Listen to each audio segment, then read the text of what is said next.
Amis internautes, salam alaikum. Veuillez vous abonner sur votre chaîne Dakar Plus et n'oubliez pas d'activer la cloche de notification. Vous aurez des informations en temps réel ici au Sénégal et à l'extérieur. mbokk yi si turu bureau exécutif Jamra ñoo leen di gërëm di leen sant ci ak tey itam di leen masalu coono si déplacement bi ngeen def pour ñëw fii ci siège yu Jamra bi nekk cité Djily Mbaye en face cimetière yi seq ak ñun laaj ak tontu surtout par rapport à li lëmbee réew mi di l'actualité brûlante de cette journée concernant certains collectifs de femmes d'associations féministes yu jóg daal di lancer un défi inédit boo xam ne mosu fi am waaw nee na daal seen revendication yi daal moom la ñu bëgg daal mettre les bouchées doubles boole ci nag benn ton boo xam ne daanaka xaw naa jege sax ñàkk teggin ndax boo demee ba naan qu'on nous foute la paix boo demee tam ba naan dinañu def benn sitting toute nue defe naa de mémoire de sénégalais depuis indépendance ba léegi kenn mësu fi gis un projet de manifestation rawatina initié par des femmes nga xam ne femmes sénégalaises li ñu ko xamee mooy pudeur teggin sàmm ay cëram fiire boppam alors donc lu mel noonu venant de femmes foog mu jaaxal ñëpp li ma jot nag ci ay coup de fil jóge ci ay kilifa diine ci autorité religieuse kenn xamul mu toll ñëpp di ko naqarlu foofu sax c'est chercher trop loin rien que dans les réseaux sociaux yi rek yéen ñëpp yéen a gisal seen bopp ne que l'indignation est générale alors teggin nag dafa am solo nit ki li ngay revendiquer lu muy légitime boole ci teggin c'est important dina tax sax koo xam ne sawarul woon sax pour jàppale ci dana nekk kii daal nañ ko jàppale daal di am tuuti ñëwantal ci yow ndax dafay yàgg nekk ci suñuy cosaan suñu valeur suñuy maam suñuy maamaat suñuy nijaay dañ ñu ci yar suuxat ko ci ruu askan wi suuxat ko ci xol ak ci xelu njaboot gi nga xam ne moom la ñu doon ñun ñëpp te avant sax ñi di ko ittewoo ci suñuy cosaan ak suñuy valeur suñu borom moo ko jëkk santaane ci ay jàngalem la bokk bari na ci ay misaal waaye bi ci gën a fës rek mooy bi nga xam ne ni nattu bani Israël jeex na mu di le peuple d'Israël te Firawna soumettre leen ci benn esclavagisme abominable boo demee Égypte pyramide yu taaru yëpp ñoom ñoo ko defar de génération en génération maam dee bàyyi remplacé ko bàyyi dee doom remplacé ko travaux forcés amul salaire amul dara boole kaak maltraitance pyramide yëpp pare ndax travaux forcés bi ñi leen defloo woon à un rythme diabolique par tous les pharaons qui se sont succédés waaye nag ba nattu ba jeexee suñu borom war leen a libéré kan la yónni yonent Yàlla Moussa lan la ko wax Seydina Moussa mu ne ko labayk mu ne ko maa ngi lay yónni ci kàccoor bu mag a mag di Firawna pour libérer le peuple d'Israël waaw mu ne ko waa dëgg la kay mu ne ko waaye quand même boo demee na nga wax ak moom ci teggin xam nga suñu borom bu ko neexoon en un claquement de doigts rek mu transformer Firawna en poussière waaye moo ko def exprès jaare la ko ci yooyu pour que génération yi ñëw ëllëg ginnaawaat ëllëg et cetera mën si jëlaay jàngat foofu teggin la suñu borom santaane yar ak teggin lu ma la mayul rek du la ko xañ alors ñoom ñu daal di jóg def lii sur le ton que vous avez tous vu daal di nag yëkkati seeni revendication am naa benn waay boo xam ne ba mu nee na ba ñu ne foutez-nous la paix on va faire un sitting toute nue nee na man ci laa pare liiruma sax revendication yi xam nga perdre nañ déjà un potentiel sympathisant ndax dafa am baat bu wolof di wax tuddee ko toññar bi mooy ñu tooñ la wala nga am revendication bu légitime ba ñëpp am ñeewantal ci yow am sympathie ci yow ñëpp jox la dëgg waaye nga wane ci arrogance boo xam ne dañuy mujj jël toor bi yëpp tegaat la ko loolu mooy toññar bi loolu moo leen dal am na ñu ma ci jokkool tey organisation féministe yi dafa am ñu bari ñu ma ci xam alors léegi nag quant au contenu de leur revendication lan la ñu wax di exiger premièrement l'application intégrale du protocole de Maputo dinañ ko faram-fàccee léegi. Deuxièmement, di dénoncer la culture du viol ba pare daal di ne nag lii daal mooy suñu ñaxtu et surtout on exige qu'on nous foute la paix ñun mouvement féministe yi te woote nañu le 31 décembre ngeen ñëw à une manifestation bu ñu tuddee Freedom Day je pense te kuy ñëw na nga ñëw toute nue yow di nga dem toute nue yow alors kon daal di def boobu défi léegi nag ma bëggoon leen tontu ci baat yu gàtt ci seen ñaari revendication yooyu benn bi protocole de Maputo pour askan wi nga xam ne xëy na xamuñu luy loolu te mouvement féministe yi jël ko comme cheval de bataille tout le temps. Protocole de Maputo lan la dafa nekk benn plateforme boo xam ne pays africains yu bari ñoo ko xaatim c'était le 11 juillet 2003 à Maputo. Maputo mooy capitale u Mozambique. Axé essentiellement sur la protection de la femme, de la famille, etc. Protocole bi 32 articles la mais il faut se poser la question pourquoi chaque fois mouvement féministe yi bu ñu yëkkatee kàddu naan nañu appliquer protocole de Maputo pourquoi toujours dañuy coppati sur les 32 articles l'article 14 doo dégg moom ñu wax beneen article alors il y en a 32 dañ koy nëbb nit ñi il y a une raison bon article 14 bi évidemment xam ngeen ko par cœur mooy bi wax ne en cas de viol ou d'inceste jigéen ñi war nañ mën a may sañ-sañ ñu avorter loolu ñun am nañ ci ay débats yu dul jeex ak ñoom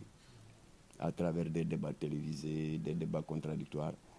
wax nañ leen ba tey que ñu neewuñu que nous sommes contre rek yem ci dañu indi une alternative mooy partenariat bi Jamra am avec des pouponnières et des orphelinats bi ci gën a siiw mooy orphelinat daaray Sëñ Saliou te soxna su baax di Ndeye Awa Sadio jiite ko fii ci unité 12 bu Parcelles Assainies. On a encadré combien de fois des femmes en détresse qui étaient victimes de viol ou d'inceste de la part d'un oncle etc qui étaient tentées d'avorter ñu ne leen kii borom bakken la moomoo ko yàlla nda ko nattoo mais bul ko rey dinañ la encadrer gratuitement duñ la laaj carte d'identité duñ la laaj njëgu Cerelac duñ la laaj couche bébé discrètement ba yàlla dimbali la nga mucc nga bàyyi ko foofa ca orphelinat Ndeye Awa Sadio et tu retournes à tes occupations comme tu étais venu dans l'anonymat ton honneur est sauf waaye itam bakkenu xale bi sowe na ñaata xale la ñu sowe ci loolu mais les féministes ne veulent rien entendre ne nañ avortement rek rey rek donc loolu juboo amu ci te bu juboo du ci mës a am ñoom elles sont pour le meurtre des enfants dans le ventre de leur mère ñun nous sommes pour ñu sauvegarder la dignité de la femme qui a été victime de violences sexuelles mais tout en préservant la vie du bébé ndax kii ngay faat xam loolu yàlla na ma ci moom kon article 14 bi musuñu ci juboo ak ñoom waaw ma ne leen d'accord mais un protocole bu ko état di signer daf koy signer sans réserve du ne article bii rek laa signé bii non bii oui déedéet 32 articles la boo signé rek engagé na la ci 32 pourquoi vous ne parlez pas des autres articles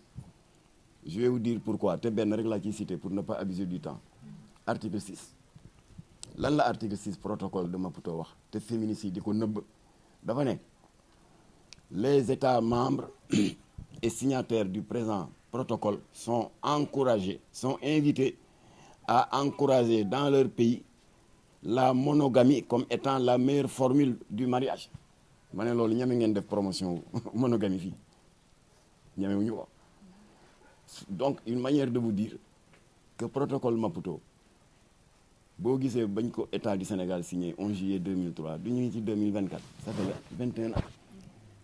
ñaata régime jaar na fi Abdoulaye Wade jaar na fi laalu ko Macky Sall jaar na fi laalu ko parce que c'est inapplicable balaa maa dee ñu naan waaw bon du point de vue des conventions internationales un état bu signé n'est-ce pas un protocole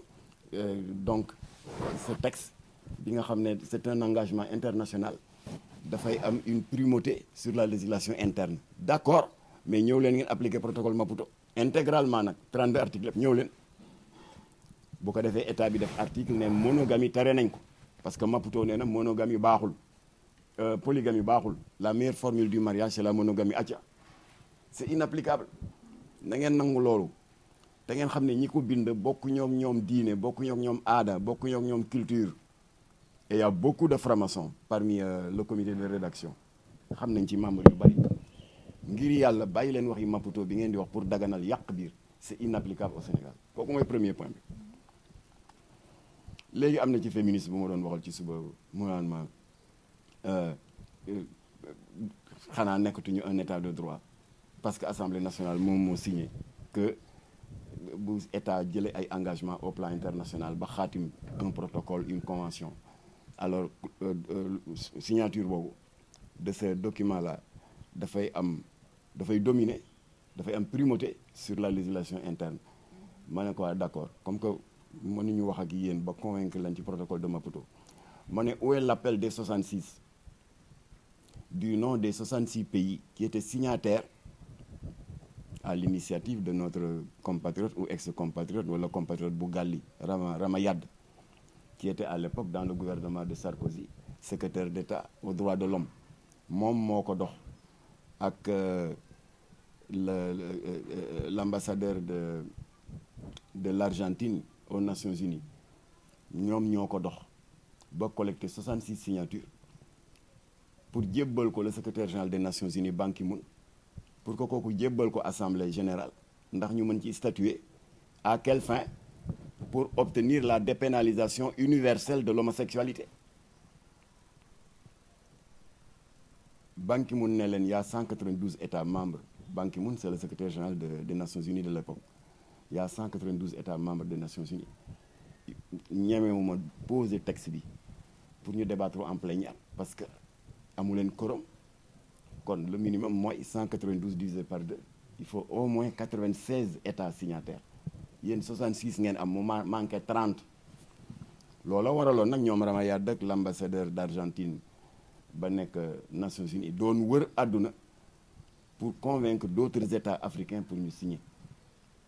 loola waraloon dama leen doon tontu ci wax yi caaxaan yooyu naan convention boo ko signé bitim réew ça s'impose à la législation intérieure bu dee la nga signé baaxul na alors loola waraloon il y avait une rumeur qui courait du temps de Ablaye Wade en 2019 que am na 2 ministres yu rocceeku dem à Genève pour xaatim ce document satanique portant dépénalisation universelle de l'homosexualité ba coow li jibee président Ablaye tontuwul on avait décidé d'aller manifester devant la grande mosquée pour exiger que état leeral ñu dalal xelu njaboot gi pour bañ li dal Gabon dal Centrafrique dal Île Maurice maanaam daganal nañ fa ngóor jigéen ndax seen état moo dem jëli des engagements internationaux bañ mu dal ñu alors ba ñu demee def autorisation préfet bañ ñun Jamra ñu ne on va quand même manifester ñu dem buntu grande mosquée je prends à témoin oustaz Aliou Sall seen confrère animateur du desk religieux de Sud je prends à témoin imam Mbaye Niang waaye ñoom la leen moo leen yëkkati woon ñoom dañu bëggoon def manifestation après la prière du vendredi pour naqarlu la libération scandaleuse des 9 homosexuels de Mbao yi doon takk sëy bon ñun ñu ne leen ëllëg mu nekk ñaari manifestation nañ ko boole mu nekk benn ñu dem buntu grande mosquée ilimaan yi dafa ne salaamaaleykum seulement dañu génn tàllal suñu banderole police fekk ñu fa dóor ñi lacrymogène sotti ñu ndox si la seen concert boobu ñuy wax Ramatoulaye te nekk caméra woman au groupe Escaf communication bu benn bas noyyi ko à 0 mètre daanu bu du woon réflexe oustaz Aliou Sall di ko capté ndong li bu daloon ci goudron bi mën na xam wala leneen dal ko police fekkaat ñu fa ñu daw traversé allée Papa Gueye Far dem de l'autre côté man ñii maa jël micro bi pour interpeller le président ndax ministre ba ñu wax ne dem na signé ji le protocole portant dépénalisation universelle de l'homosexualité te Sénégal ne daf ci bëgg a bokk ndax dëgg la wala du dëgg maa jël micro bi et pourtant ci nguur googu laa bokkoon président de la République Abdoulaye Wade joxoon na ma fa ñaari teranga benn bi il m'avait nommé président du conseil d'administration du centre international du commerce extérieur communément appelé CICES mu joxaat ma une responsabilité politique mooy position bi Seydou Gueye am tey ci Benno Bokk Yaakaar wala El Malick am ko ci Pastef man boobu laa amoon Iba Der Thiam moo doon porte-parole bi parce que ñun suñu Benno Bokk Yaakaar mu ngi tuddoon CAP 21 convergence des actions autour du président de la République pour le 21e siècle Iba Der Thiam ne ko coordonnateur yi man ma ne ko porte-parole bi kon j'avais deux responsabilités ci nguuru Ablaye Wade mais terewul dama jël micro bi interpellé ko ne ko monsieur le président convention internationale bi ñuy tuddee l'appel des 66 te wax ne ñu ngi ut un quorum de 96 états amagum nañ 66 pour que bu matee 96 ñu jox ko Ban Ki-moon secrétaire général bi ndax Nations Unies voté une loi de dépénalisation universelle de l'homosexualité nee nañ am na ñaari ministre yu bokk sa gouvernement yu fa dem am na wala amul police fekkaat ñu fa dóor mais suñu message jàll na parce que dès le lendemain Abdoulaye Wade président de la République daal di yónni Bamba Ndiaye le ministre en charge des affaires religieuses yónni Koumba Gaye qui était à l'époque secrétaire d'État aux droits de l'homme ñu def un point de presse commun weddi ba tëdd ci suuf mais Abdoulaye Wade nee na yónni wu fa kenn te du fa yónni kenn alors ma ne leen kon nag loolu c'était une convention internationale mais terewul ñun on a riposté riposté le lendemain nee ko ña fa demoon même buñ ko signé woon bu ñu ñibbisee ñoom lañ koy appliquer parce que une convention fût-elle internationale et que serait-elle soumise au principe qui voudrait que les engagements internationaux s'appliquent à la législation interne convention boobu bu fi ñëwoon ce sera inapplicable ma leen kon nag madame les féministes seen protocole de Maputo bi c'est la même chose c'est inapplicable mënu leen fi ñëw di imposer nit ñi monogamie mënu leen fi ñëw di imposer loo xam ne dafay jalgati suñuy valeur ak suñuy charte kon loolu la ñu yàgg a waxanteeg ñoom kon le fait que ñu yëkkatiwaat ko vraiment c'est enfoncer une porte déjà ouverte seen deuxième ñaxtu bi mu di waxi ñu ngi ko formuler de la manière suivante de ne non à la culture du viol mais affaire u viol ñaata combat la Jamra ak ñoom mené pour exiger un renforcement des sanctions pénales ñaata yoon tout le monde sait que Jamra ba ñu amee député assemblée nationale muy Abdou Latif Gueye on avait une plateforme de 20 points d'urgence ñeent ya ca kaw benn bi c'était la criminalisation du délit de trafic de drogue yàlla defal ñu ci ndam les députés de l'opposition et de la majorité confondus def bloc autour du député de Jamra ñu daal di voter la loi 2007-31 du 30 novembre 2007 qui criminalise le yamba criminaliser l'opito bi jógee Ghana criminaliser cannabis bi jógee Mali criminaliser brown bi jógee Ghana et l'opito bi jógee Nigéria ak criminaliser cocaïne bi voilà léegi dootul ay 4 mois 6 mois 10 ans le minimum assorti d'une amende qui fait le triple de la valeur de la drogue saisie am na ñu mu neex parce que ça protège les enfants ndax produit yooyu yëpp day kannasuloo xale yi di yokk insécurité bi di tas sëy bokk ci li déstabiliser l'économie nationale à cause du recyclage de l'argent sale bari na ñoo xam ne contre rafetlu nañ ko waaye bari na ñu ko naqarlu mais surtout nag ñoo xam ne naqarlu ñu ko yem si waaye dañ ci am haine contre Jamra mooy activiste clochard boobu et je ne me lasserai de le dénoncer di soofantal yamba ci réseaux sociaux yi dem bay naan xalif général sangam daf koy jëfandikoo ñoom ñëpp ay làppacoo lañu ay làppacoo alors mënuloo wax ba daganal fi yamba mënuloo wax ba jam la dellu ginnaaw ci criminalisation de ton yamba et de ta cocaïne mënoo ci dara le coup est déjà parti loolu am nañ ko ba noppi. Alors deuxième point bi mu di la subvention des écoles coraniques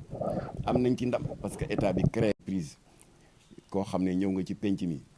di tooñ ndax ku ci nekk boo tëjoo entre 4 murs bu la neexee jaamu seytaane di sàbbal iblis suñu yoon new ci sa digganteeg sa borom la waaye boo xasee ba dem ci penc mi qui est un patrimoine commun loo fa def citoyen bu mu neex entre am na droit constitué wu partie civile saisir justice gis ngeen ne Jamra def na fi ay yoon c'est la loi 2008-11 du 25 janvier 2008 bi xaraamal bi interdire toute forme d'agression de nos valeurs nga def ko sur la voie publique wala nga def ko à travers des supports électroniques sous forme de vidéo, sous forme d'image ou autre, ou de son, alors yoon dal na sa kaw, notamment quand ça porte atteinte à nos bonnes mœurs, quand cela porte atteinte, quand cela dégrade l'image de la femme, ba pare di mettre en péril la santé mentale et morale des enfants. Loi boobu ci la ñu daane as ndaw jarul may tuddam parce qu'elle s'est repentie maintenant d'après ce qu'elle dit. te doon def exhibition sexuelle dans les réseaux sociaux 6 mois de prison ferme après la plainte de Jamra. Loi boobu moom la ñu jébbal procureur bi ñuy def plainte bi mu am koo xam ne dafa nekkoon ci réseaux sociaux yi di xotti war ma diine ak alxuraan 6 mois de prison ferme mu négocier ba ñu def ko 2 mois.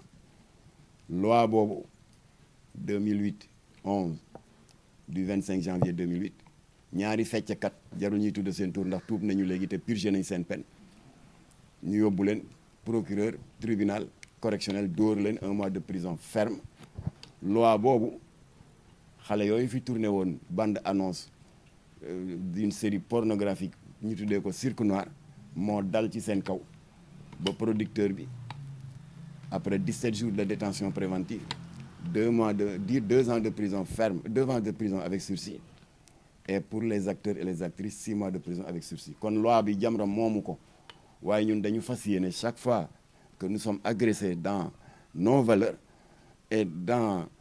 à travers toute forme d'exhibition perverse sexuelle en public, c'est clair, Jamra toujours day jël li ko yoon may ba mu jeex tàkk. Kon nag mesdames et mademoiselles des mouvements féministes Jamra ngeen di xaar de pied ferme ak seen i taatu neen dinañ xam ndax yéen a moom nit ñi di futteeku ci mbedd mi di toppandoo tubaab yi xanaa roy garaawul comme ni ko Senghor di wax waaye bàyyi leen jël culture jàmbur boo leen di roy leen lu baax waaye da ngeen di seet la gën a yées di ko roy. Xam nga Europe dañu xewal loolu les femmes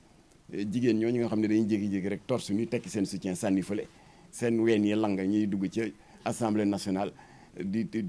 impressionner nit ñi di leen terroriser pour faire prétendument passer leurs revendications. Xam nga cosaan la fa waaw dañ ko bëgg indi fii loolu gàcce la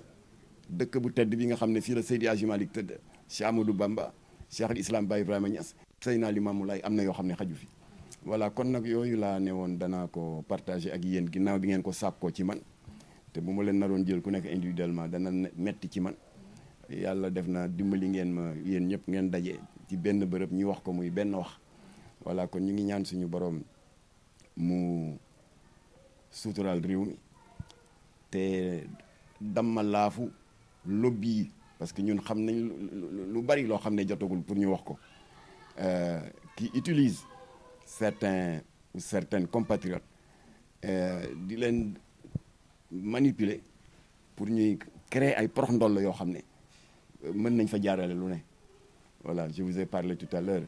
de la reculade bi amoon ci nguuru Ablaye Wade waaye bu ñu sàggane woon rek ñu dem signer l'appel de 66 te su boobaa dëkk bu ko signé jeex na amatul waaw article 319 nee na homosexuel déedéet état bi dafay considérer ne que da nga violer les droits humains parce que dafa naroon nekk une dépénalisation universelle. Voilà yàlla def na sutura sur une exigence de forum de 96 états membres 66 rek ñoo signé mu des 30 ak Ramad ak ambassadeur Argentine échoué xam ne pays arabes yi def nañ bloc ne duñ ko signé mu daal di mujjee yàqu. Voilà moo tax nag ñun Jamra ne nañ même buñ ko signé woon ña ko signé bu ñu ñibbisee Sénégal ñoom lañ koy appliqué protocole Maputo tamit ña ko signé xanaa ñu appliqué ko. Amis internautes, salam alaikum. Veuillez vous abonner sur votre chaîne Dakar Plus et n'oubliez pas d'activer la cloche de notification. Vous aurez des informations en temps réel ici au Sénégal et à l'extérieur. Amis internautes, salam alaikum. Veuillez vous abonner sur votre chaîne Dakar Plus et n'oubliez pas d'activer la cloche de notification. Vous aurez des informations en temps réel ici au Sénégal et à l'extérieur.